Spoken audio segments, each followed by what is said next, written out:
এই যে বাংলাদেশে একটা নতুন কালচার তৈরি করলো, আমাদের প্রধানমন্ত্রী জনাব তারেক রহমানকে নিয়ে কথা বলছে, মাননীয় স্বরাষ্ট্রমন্ত্রীকে নিয়ে কথা বলছে, পররাষ্ট্রমন্ত্রীকে নিয়ে কথা বলছে, বর্ষিয়ান নেতা অত্যন্ত শ্রদ্ধাভাজন আমাদের মহাসচিব জনাব মির্জা ফখরুল ইসলাম আলমগীরকে নিয়ে তারা মন্তব্য করছে। এবং অত্যন্ত দুঃখজনকভাবে দেখলাম একজন মানুষ, সেটা সে তার পদবি যাই থাকুক, তাকে নিয়ে মন্তব্য করছে। কি মন্তব্য করেছে? সেনাপ্রধান হজ করে এসেছেন, তিনি দাড়ি রেখেছেন, সে দাড়ির বিরুদ্ধে কটূক্তি করেছেন। কত বড় বেয়াদব তারা! মানুষকে ন্যূনতম সম্মান তারা দিচ্ছে না। এই সমস্ত বেয়াদবদেরকে বাংলাদেশের মানুষ শায়েস্তা করবে, আমাদের শায়েস্তা করার দরকার নাই।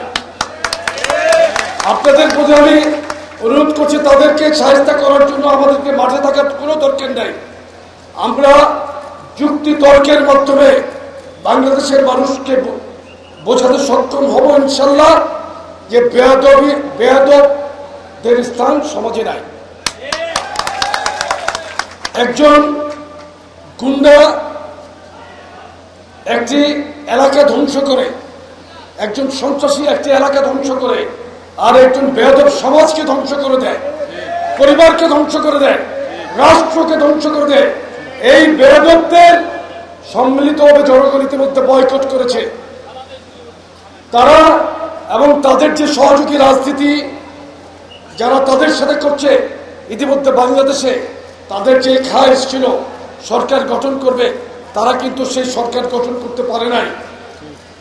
তারা মিথ্যার ফুলছুরি, তারা ইসলাম বিক্রি করেছে, মানুষকে ধোঁকা দিয়েছে, মুনাফিকি করেছে, কিন্তু মানুষ বিশ্বাস করে নাই। ঠিক।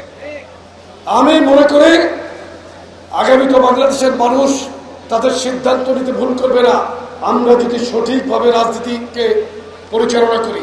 যে দেখেন, গড্ডালিকা প্রবাহে স্রোতের মধ্যে গা ভাসিয়ে দিয়ে আমরা রাজনীতি করব না।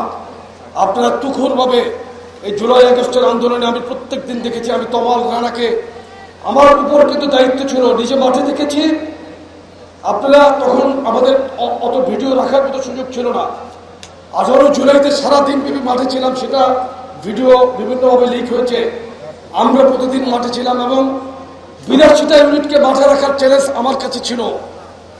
সেটাতে আমি কতটুকু করতে পেরেছি সেটা আপনারা চুলচেরা বিশ্লেষণ করলে বুঝতে পারবেন। কিন্তু যুবদল প্রত্যেকটি ইউনিটে সম্পূর্ণ শক্তি দিয়ে এই ছাত্র আন্দোলনের সময় ছাত্র আন্দোলনের সাথে মাঠে ছিল।